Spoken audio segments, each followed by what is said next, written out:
opportunity for the team, the focus group that you're coaching? What does it provide for them? By starting the ball in various places, it means they have to think even more autonomously. About what? Think more about what? About how they're going to create the game situation themselves. Interested in our solutions. What? Solutions. What's, okay, Other so solutions that we how are they gonna solve the solution? Like, right? But what, okay. So, let's get really specific with that, because that's still super general, right? Okay, let's walk through this, Jerry. Okay, so what was your objective for the session? Finish the attack, separate, time, run out, quick move. Objectives, so, Advance the ball, create chances. okay, advance the ball, create chances.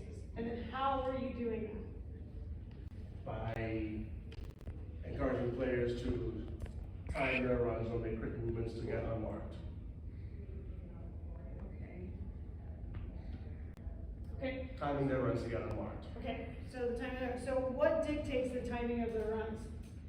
The trigger. What's the trigger? Trigger is when the winger draws out the fullback in their space and behind, and there's a 2v1. Okay, so now that's the piece we're coaching, okay? That's what, okay, so then let's start talking about your positioning. Where were you positioned to coach those items? Where I was I pretty much stayed back by the counter goals. I was by that center counter goal. So whenever I wanted to go coach, I would walk out to the player. Okay, where would you be able to see those triggers and those observations from the players as the best? On the wing. Okay, so something to think about there. Okay, like probably the last minute of them playing, your two had the ball, and he was dribbling, and someone told him to overlap. And that gave me like the biggest understanding of what they left with. Okay, so can I overlap if I have the ball at my feet? No. Absolutely not, right? And so, like, is overlap in there? Overlap is one of the ways to solve what you're talking about, right? But we haven't, what pieces do they have to get to that could be a solution? Or what are they reading? What are the triggers? What are the cues to get them to? And if they underlap, was that okay? It would have been okay. Absolutely, if it achieved, right, if it was a way to solve that. And so, like right off the get-go, you were like, what's an overlap? And I was like, yeah, it's a bending run, right? Okay, so they have that piece of it, but now let's get into the nitty-gritty of, are you drawing a defender? Like what information are you looking for that says, okay, there's space to overlap in, there's space to invert, like inside for the underlap. What do I have to do to make that space wide for my teammate to get around? Well, I've got to engage them. How am I going to engage? Like, there's so many things that you could have coached in that moment, but what I saw, what I heard was the players were like, overlap, right? And you talked about, I think we took major steps from when you submitted the 3A or 3B to last night in terms you talked about trying to like give a little bit more space to the players, let them decide. So we took a step. What's the next step in that in terms of achieving what your objective is? The next step in that would have been to have more specific coaching points about what I wanted to do and really be able to bring about that game situation. Like I pointed out at 38-42, that was probably again the clearest that game situation showed up just from their own play. It came from their play. Yeah. They were playing, the ball ended up with the left back kind of slightly wide at the top of the box, and he had an option out wide, and they had the opposing right back isolated. What did you coach him up to do in that moment? Coach him up to make an overlapping run, but really, I might say, I thought underlap was more on. Yeah.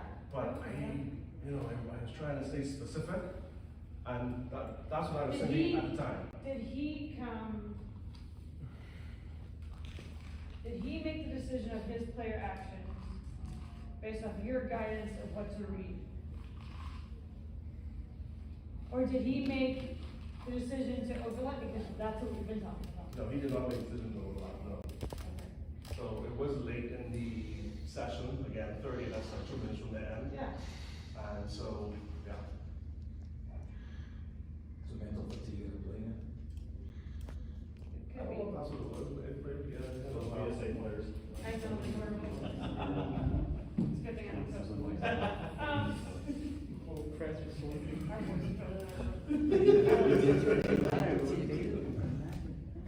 But I think we're skipping a step going through this process. We jump right to the overlap.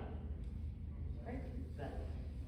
That's one way to solve it, but we have to give that decision back to the players and help guide their decision. Right? A principle may be one way to solve it, a sub-principle, a player action, right?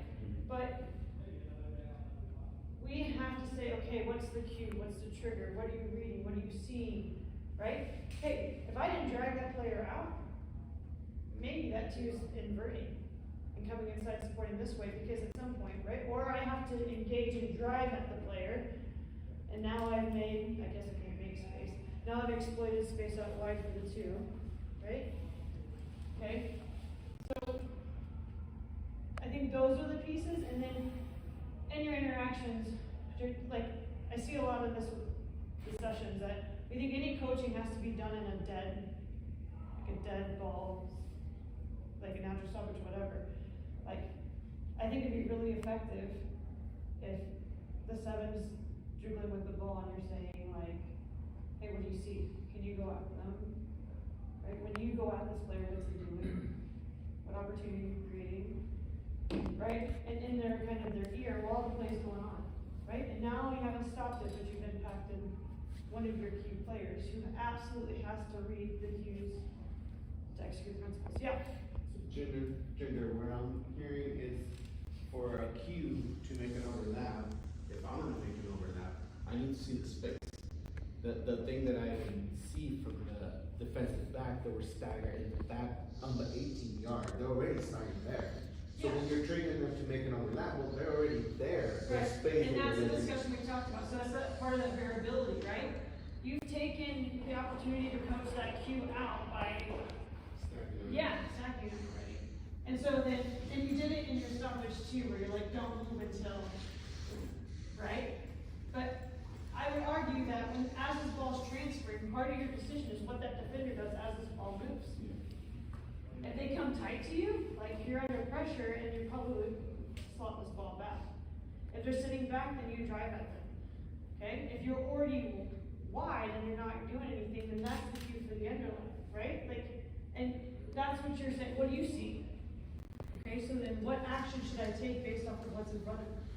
I think one of the moments that he mentioned is that number 7, when he received the ball, his body position was not for an overlap. When he received the ball facing that way, and then number 3 was already making run. Right. Where's the cue for that? Absolutely. Where's the player facing? So I think the whole concept was overlap, regardless of whether the body cue was there or not. You know, Right. So now that's so have we really achieved what we wanted? You know, you have to be able to recognize the body. By cue. golly, they're gonna go. Yeah.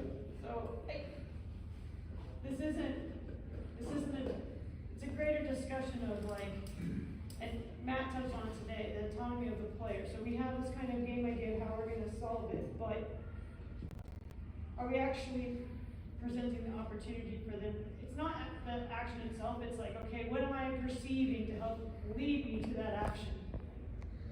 Me, the player. How, and what questions, and how am I guiding the player to find solutions that are in line with the framework? Another thing that I noticed, Ginger, was that number 3 on the 3 times that I noticed him making the overlap, 3 times he hit the ball out of bounds.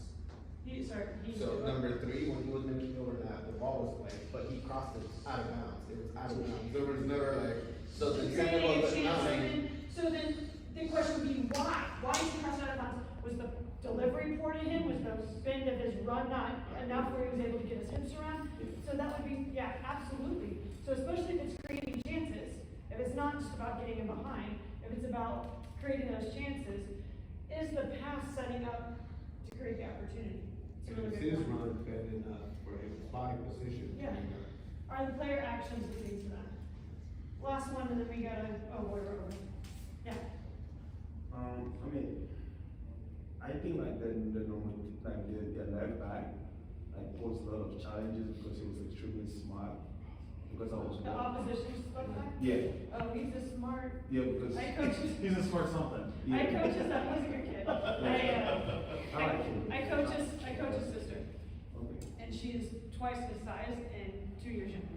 Yeah, because he just kept taking away the overlap because he knew what was going to happen. So he starts, Cheating. they start basically cheating the activity, right? Like, and so when you make it the variables, you take that away, Oh, okay. right? You know what I mean? Like so, I don't know, and here's the other piece of it, you guys, I feel like we're throwing so many things and concepts, and we're like specific, which I think is really important.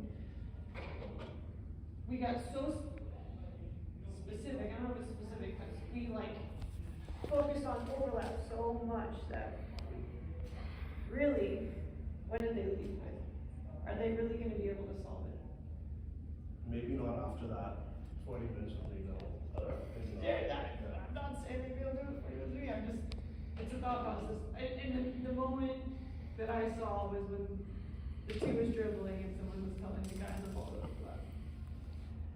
40 more minutes. 40 more minutes. Nada, because